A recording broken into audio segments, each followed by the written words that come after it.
Morning everyone. आज हम history का फर्स्ट चैप्टर यूरोप में राष्ट्रवाद का उदय, नेशनलिज्म इन यूरोप के बारे में अध्ययन करेंगे कि किस तरह से यूरोप में राष्ट्रवाद का उदय हुआ। तो ये इस लेसन को पढ़ाने के लिए बेटा मैंने कुछ इम्पोर्टेंट नोट्स निकाले हैं, क्योंकि अगर मैं लेसन वाइज पढ़ाती हूँ तो वो बहुत लेंदी हो जाता है और वो समझ में भी आपको कम आएगा। इसलिए मैंने इसकी इम्पोर्टेंट चीज़ें निकाली हैं, हम वो पढ़ेंगे।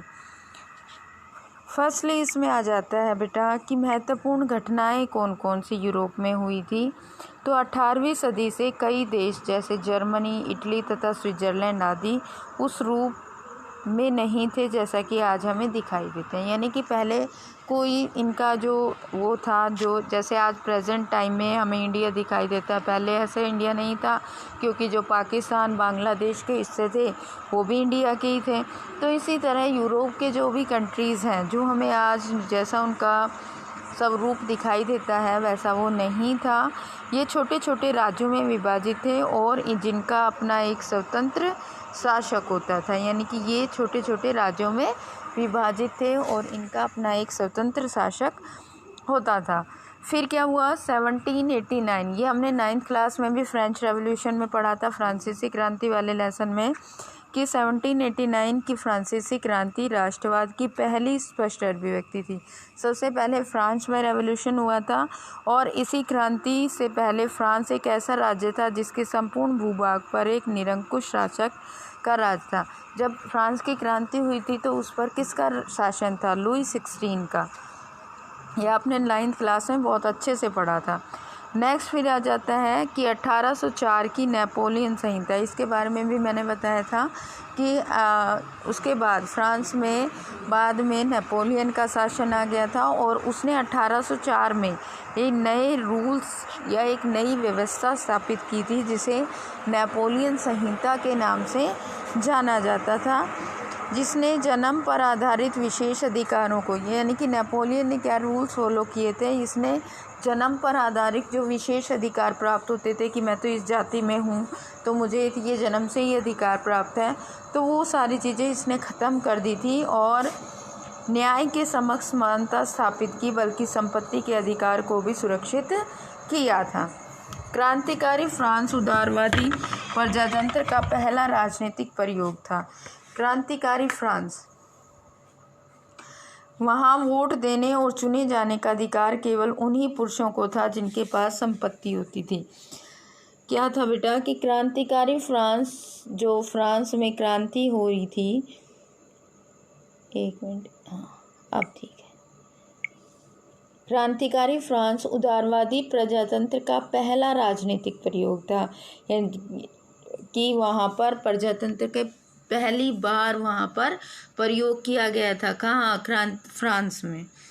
वहाँ वोट देने और चुने जाने का, लेकिन सभी को वोट देने का राइट नहीं था, सिर्फ केवल उन्हीं पुरुषों को राइट टू वोट था जिनके पास संपत्ति थी।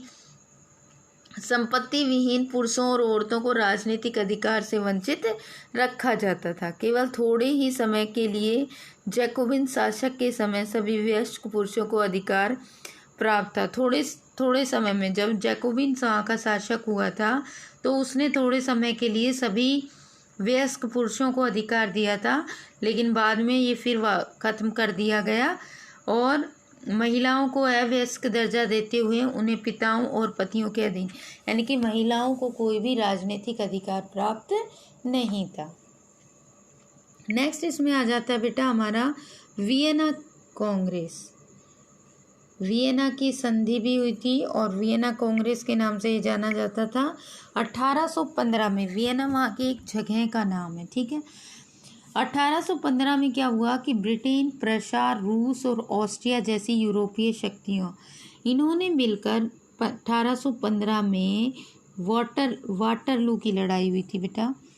वाटरलू की लड़ाई में जो नेपोलियन था वो हार गया था, क्योंकि इन सभी देशों ने मिलकर नेपोलियन को हराया था।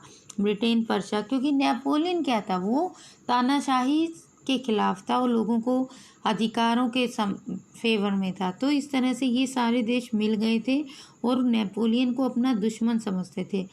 और नेपोलियन ने फ्रांस के अलावा बहुत सारे इन क्षेत्रों के उपनिवेशों को जीत लिया था और वो आगे बढ़ रहा था, लेकिन 1815 में वो हार गया और मारा गया। फिर क्या हुआ, यूरोप के लिए एक समझौता तैयार करने के लिए वियना में इकट्ठे हुए थे ये सारे देशों के प्रतिनिधि, जिनकी अध्यक्षता ऑस्ट्रिया के चांसलर ड्यूक मेटरनिख ने की थी। कि जो वियना में जो भी संधि हुई थी उसकी अध्यक्षता किसने की थी, ड्यूक मेटरनिख ने। ये 1 नंबर में कई बार ये क्वेश्चन आ जाता है। आगे है, वर्साय में हुए एक समारोह में पर्शिया के राजा विलियम प्रथम को जनवरी 1871 में जर्मनी का सम्राट घोषित किया गया था।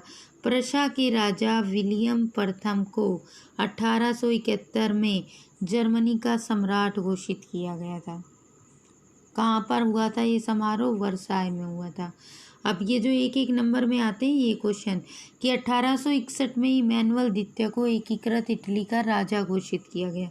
इमैनुअल द्वितीय कौन था, इसे बाद में, पहले ये वहाँ का एक अधिकारी था, बाद में इसे एकीकृत इटली का राजा घोषित किया गया था। राष्ट्रवादी संघर्षों में महिलाओं की भूमिका, यानी कि यूरोप के देशों में जो राष्ट्रवादी संघर्ष हो रहे थे अपने अधिकारों के लिए, स्वतंत्रता के लिए, दूसरे देशों के उपनिवेश से स्वतंत्र होने के लिए, उससे औरतों ने उसमें क्या भूमिका निभाई थी। फ्रांस, इटली और की औरतों ने सक्रिय योगदान दिया था। महिलाओं ने अपने समाचार पत्र शुरू किए, अनेक स्वतंत्र राजनीतिक संगठन बनाए और प्रदर्शनों में भाग लिया।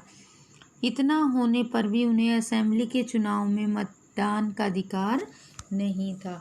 यानी कि उन्होंने राष्ट्रवाद में बढ़ चढ़कर हिस्सा लिया, लेकिन इतना होने के बाद भी उन्हें कोई खास जो है अधिकार प्राप्त नहीं थे। आगे आ जाता है इसमें बेटा, ये कुछ इम्पोर्टेंट वर्ड्स हैं जो बहुत ही बार यूज़ हुए हैं और 1-1, 2-2 नंबर में बहुत बार ये क्वेश्चंस पूछे जाते हैं। इसमें आया है कुलीन वर्ग, यानी कि कुलीन वर्ग को अधिकार प्राप्त है। तो कुलीन वर्ग में कौन शामिल थे, ये ज़मीन के मालिक होते थे, यानी कि अमीर लोग। यूरोपीय महाद्वीप का सबसे शक्तिशाली वर्ग था, यानी कि बड़े बड़े जमींदार, आप इनको समझो। दूसरा क्या है, निरंकुशवाद से आप क्या समझते हैं, 1 या 2 नंबर में हर साल रिपीट होता है। एक ऐसी सरकार या शासन व्यवस्था जिसकी सत्ता पर किसी प्रकार का कोई अंकुश, निरंकुश, उसके नाम में ही आंसर छुपा हुआ है। एक ऐसी सरकार या शासन व्यवस्था जिसकी सत्ता पर किसी प्रकार का कोई अंकुश नहीं होता है। नेक्स्ट आ जाता है हमारा उदारवाद, यानी लिबरलिज्म, या लैटिन भाषा के मूल शब्द लीबर पर आधारित है। जो लीबर शब्द है वो किसका है, लैटिन भाषा के है, जिसका अर्थ क्या है, स्वतंत्रता। नए मध्यम वर्ग के लिए उदारवाद का अभिप्राय था व्यक्ति के लिए आज़ादी व कानून के समक्ष समानता। उदारवाद का क्या अर्थ था कि व्यक्ति को ज़्यादा से ज़्यादा आज़ादी मिले और उसको कानून के समक्ष समानता मिले। फिर आ जाता है जनमत संग्रह। जनमत संग्रह, जनमत, देखो नाम से ही थोड़ा पता चल रहा है, जनमत, जनता का मत, यानी कि जनता के व्यूज़। एक प्रत्यक्ष मतदान जिसके द्वारा एक क्षेत्र की सारी जनता को किसी प्रस्ताव को स्वीकार या अस्वीकार करने के लिए पूछा जाता है, उसे हम जनमत संग्रह कहते हैं। यानी कि किसी भी चीज़ पर कोई भी, मतलब आप ये कह सकते हो कोई भी प्रस्ताव है, यानी कि सरकार ने कोई भी प्रस्ताव रखा, उस पर जनता की जो राय मांगी जाती है, ठीक है, मतदान के द्वारा, उसे ही हम जनमत संग्रह कहते हैं। ये क्वेश्चन वेरी इंपॉर्टेंट में आता है। नेक्स्ट आ जाता है रूढ़िवाद, ये भी आता है। रूढ़िवाद से आप क्या समझते हैं, एक ऐसा राजनीतिक दर्शन जो परंपरा स्थापित संस्थानों, पौराणिक परंपराओं और रिवाजों पर बल देता है। यानी कि रूढ़िवादी वो हैं जो पुराने विचारों पर, यानी कि जो परंपराएं, रीति रिवाज चले आ रहे हैं, ठीक है, उन पर अधिक जोर देता है, यानी कि परिवर्तन के खिलाफ होता है। आगे है यूटोपिया, वेरी इंपॉर्टेंट, ऐसे आता है कई बार तो कि कल्पना दृश्य आप क्या समझते हैं, या कई बार ऐसे भी पूछ लिया जाता है कि यूटोपिया से आप क्या समझते हैं। एक ऐसे समाज की कल्पना, मतलब सिर्फ कल्पना दर्श है, देखो कल्पना दर्श आंसर इसी में है, यानी कि सिर्फ कल्पना करना, एक ऐसे समाज की कल्पना करना, इमेजिनेशन कि उसका इतना आदर्श होना कि वो संभव ही ना हो, यानी कि एक इतना आदर्श समाज जिसका साकार होना ही असंभव हो, उसे हम क्या कहते हैं, कल्पना दर्श, यानी कि कल्पनाओं में ही हो सकता है इतना अच्छा, रियलिटी में नहीं हो सकता। नेक्स्ट आता है रूमानीवाद से आप क्या समझते हैं। एक ऐसा सांस्कृतिक आंदोलन जो एक खास तरह की राष्ट्रीय भावना का विकास करना चाहता है, यानी कि ये क्या है, संस्कृति से जुड़े हुए जो आंदोलन है। आप एक वर्ड को पकड़ लो, रूमानी कौन थे, जो संस्कृति से जुड़े हुए जो भी आंदोलनकारी थे वो रूमानीवादी थे। ठीक है, नेक्स्ट आ जाता है नारीवाद। ये सारे क्वेश्चन हर साल रिपीट होते हैं। ठीक है, एक सेट में यूटोपिया आ गया, एक में रूमानीवाद आ गया, एक में रूढ़िवाद आ गया, इस तरह से। ठीक है, 4 सेट में 4 क्वेश्चन तो आ ही रहे हैं। स्त्री पुरुष को सामाजिक, आर्थिक व राजनीतिक समानता की सोच के आधार पर महिलाओं के अधिकारों और हितों का बोध नारीवादी है। ठीक है, यानी कि महिलाओं को आर्थिक, सामाजिक और राजनीतिक स्तर पर समानता का एहसास दिलाना ही नारीवादी है। ये जोकर्स कौन होते थे, ये प्रशा की एक सामाजिक श्रेणी का नाम था जिसमें बड़े बड़े जमींदार शामिल थे। अब आ जाता है जाल वेराइन, ये भी बहुत बार पूछा जाता है।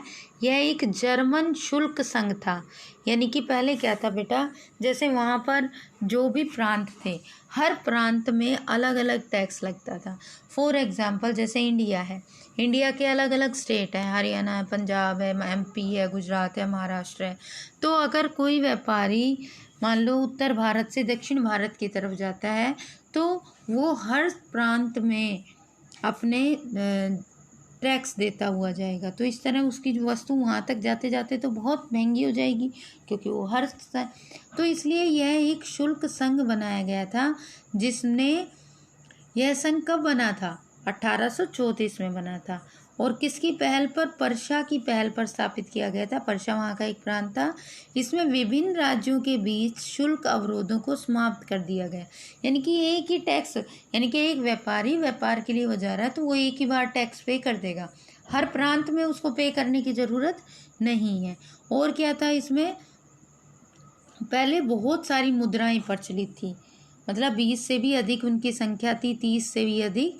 तो इसको घटाकर क्या कर दिया था, 2 कर दी गया था, मुद्राओं की संख्या 2 कर दी गई थी, जो पहले 20 से भी अधिक थी। यह संघ जर्मनी के आर्थिक एकीकरण का प्रतीक था, यानी कि वो वहाँ पर इकोनॉमिक डेवलपमेंट का प्रतीक था। नेक्स्ट आ जाता है हमारा इसमें कि महत्वपूर्ण व्यक्ति कौन कौन थे। ये भी वेरी इंपॉर्टेंट में है, 3 नंबर में भी पूछे जाते हैं। ज्यूसेप मैत्सनी, ज्यूसेप मैत्सनी कौन था, यह इटली का एक महान क्रांतिकारी था। इसमें दिया नहीं हुआ है, मैं बता रही हूँ, ये इटली का महान क्रांतिकारी था। इसने लिगुरिया की क्रांति में भाग लिया था और इसके कारण इसको देश निकाला दे दिया था। और इसने यंग इटली नाम का एक आंदोलन चलाया था। इसने 2 गुप्त संगठन भी बनाए थे, यंग इटली, यंग यूरोप। और इसके फलस्वरूप इटली में एकीकरण की जो भावना को बल मिला था, वह राजतंत्र के घोर विरोधी थे। जो ज्यूसेप मैत्सनी था वह मोनार्की सिस्टम के अगेंस्ट था, यानी कि वो प्रजातंत्र चाहता था। नेक्स्ट है गैरीबाल्डी, इटली का एक महान क्रांतिकारी था जो मैत्सनी का समकालीन था, यानी कि उसी टाइम पीरियड में हुआ था। उसने लाल कुर्ती नामक एक सेना तैयार की थी, जिसकी सहायता उसने ऑस्ट्रिया को हराया था। उसने इटली की स्वतंत्रता के लिए भी कई आंदोलन किए थे, यानी कि वो एक आंदोलनकारी था और मैत्सनी का सहयोगी था। इसने एक सेना भी तैयार की थी और ऑस्ट्रिया को हराया भी था। अब बात आती है कावूर की, काउंट कैमिलो दा कावूर, इसका पूरा नाम था काउंट कैमिलो दा कावूर। ये कावूर को इटली का बिस्मार्क भी माना जाता है, कई बार पूछा जाता है इटली का बिस्मार्क किसे माना जाता है, तो काउंट कैमिलो द कावूर। वह इटली के सार्डिनिया राज्य का प्रधानमंत्री था। कहाँ का प्रधानमंत्री था? सार्डिनिया प्रांत का। उसने सर्वप्रथम अपने राज्य को इटली में मिलाने का कार्य किया। फिर है बिस्मार्क, जर्मनी के इतिहास में अद्वितीय स्थान प्राप्त है। उसने जर्मनी के एकीकरण के लिए रक्त तथा लोगों की नीति अपनाई थी और उसके प्रयासों से ही जर्मनी एकीकरण, यानी कि जब जर्मनी विभिन्न टुकड़ों में बटा हुआ था और उसके प्रयासों से ही जर्मनी का एकीकरण संभव हुआ था। अब इसमें आ जाते हैं कुछ इम्पोर्टेंट प्रतीक चिन्ह। ठीक है, प्रतीकों का अर्थ, यानी कि वहाँ जब यूरोप में राष्ट्रवाद था तो वहाँ बहुत सारी प्रतीकों का यूज़ हुआ था, तो उनके वो किस चीज़ के सिंबल्स थे।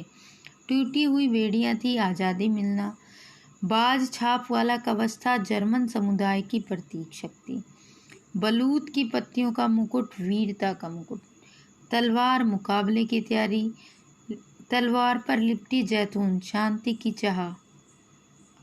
ठीक है, काला लाल और सुनहरा तिरंगा झंडा जिसे जर्मन राज्यों के ड्यूक्स ने प्रतिबंधित कर दिया था। ये उदारवादी राष्ट्रवादियों का झंडा था जिसने ड्यूक्स ने इसको बैन कर दिया था। उगते सूर्य की किरणें एक नए युग का सूत्रपात, यानी कि एक नए समाज का उदय होने वाला है।